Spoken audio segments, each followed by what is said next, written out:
Pernah dengar kisah ini? Ini kisah, salah satu kisah yang paling saya cintai dalam hidup ya. Ini kisah nyata. Waktu itu ketika Rasulullah itu ditanya oleh salah seorang sahabat, "Wahai Rasulullah, kota manakah yang akan dibebaskan terlebih dahulu? Konstantinopel atau Roma?" Rasulullah menjawab, "Kota Heraklius terlebih dahulu." Artinya Konstantinopel. Ini merupakan sebuah bisyarah. Bisyarah itu artinya kabar gembira bagi kaum muslimin bahwa salah satu pusat peradaban dunia akan dibebaskan oleh kaum muslimin. Ada sebuah hadis lain yang menjadikan kisah ini semakin menarik. Jadi Konstantinopel ini luar biasa sekali ya. Dia itu terletak di ujung pulau, dikelilingi oleh tiga sisi lautan: Selat Bosforus, Laut Marmara, dan Selat Tanduk. Seluruh lautannya itu dikelilingi oleh rantai yang sangat besar sehingga kapal-kapal musuh tidak bisa melewatinya. Daratannya itu dikelilingi oleh dinding yang tingginya 30 meter, lebarnya 9 meter, dilindungi parit sepanjang 7 meter. Begitu luar biasa Konstantinopel ini, hingga Napoleon itu pernah mengatakan, andai kata dunia ini merupakan satu negara, maka Konstantinopel inilah yang paling layak menjadi ibu kotanya.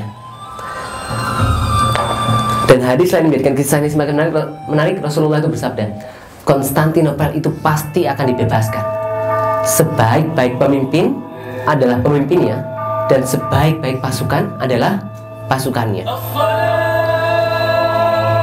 Hadis ini menjadikan banyak pemimpin berusaha membebaskan Konstantinopel. Abu Ayyub Al-Ansari ketika usia 70 tahun dengan bala tentara membebaskan Konstantinopel, beliau meninggal dalam peperangan dan beliau minta untuk jasadnya dikuburkan di kaki terdepan pasukannya. Sulaiman bin Abdul Malik gagal, Harun al-Rashid gagal, Sultan Biyazid I gagal, Sultan Murad II gagal. Lahirlah seorang anak yang namanya Muhammad, menguasai 7 bahasa, dan dia sudah mengazamkan, menancapkan dalam hatinya bahwa dia ingin dan akan membebaskan Konstantinopel.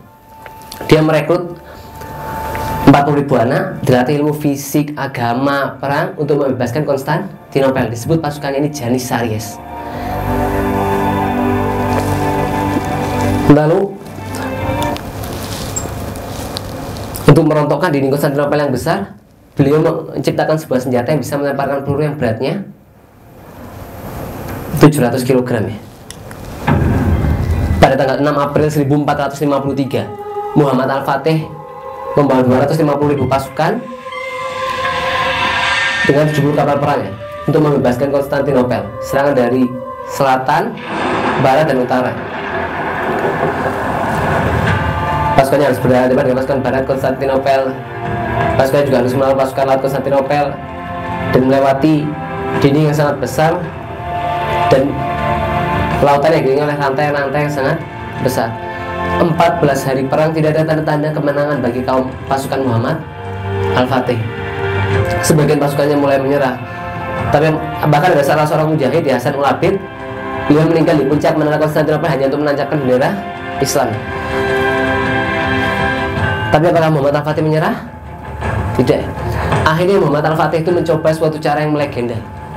Jadi kunci pertahanan Konstantinopel itu karena lautannya dikelilingi oleh rantai sehingga kapal-kapal Muhammad Al-Fatih tidak bisa melewatinya. Lalu apa yang dilakukan seorang pemuda berusia 23 tahun ini?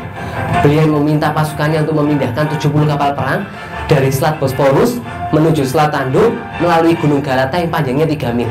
Jadi bayangkan, 70 kapal perang ditarik dengan tenaga manusia melalui gunung yang panjangnya 3 mil hanya dalam waktu 1 malam. Begitu luar biasa apa yang dilakukan oleh Muhammad Al-Fatih, hingga Yilmaz Ortuna di dalam kitabnya Osman Litarihi dia mengatakan, kami tidak pernah melihat dan tidak pernah mendengar sesuatu yang luar biasa seperti ini.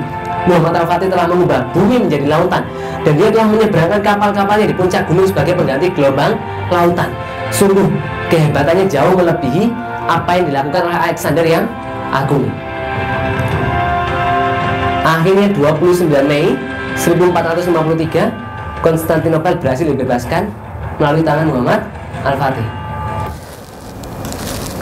Pertanyaannya, apa yang bisa membuat seorang pemuda bertahan 52 hari perang dan membuktikan sabda Rasulullah 825 tahun setelah sabda itu disampaikan? Jadi 825 tahun setelah Rasulullah menyampaikan, barulah Konstantinopel itu berhasil dibebaskan. Keesokan harinya ketika sholat Jumat, Muhammad Al-Fatih itu mengumpulkan seluruh pasukannya. Dia ingin memilih pasukan terbaik sebagai imam sholat. Dia minta seluruh pasukannya berdiri, lalu dia tanya, wahai pasukannya akil balik, silahkan duduk. Tidak satupun pasukannya duduk. Pertanyaan kedua, siapa di antara kalian yang pernah meninggalkan sholat rawatib semenjak akil balik, silahkan duduk. Sebagian pasukannya mulai duduk. Dan pertanyaan terakhir, siapa di antara kalian yang pernah meninggalkan sholat tahajud semenjak akil balik, silahkan duduk. Seluruh pasukannya duduk kecuali Muhammad Al-Fatih. Tidak sulit bagi Allah untuk memenangkan pemimpin sebelumnya kan. Tapi kenapa Allah memilih Muhammad Al-Fatih? Mungkin Allah menunjukkan kepada kita dulu pernah hidup seorang pemuda yang dia menjaga kedekatannya dengan Tuhannya. Dan dia membuktikan kan, ya ayyuhallazina amanu taqullaha wa yusabbitu aqdamakum.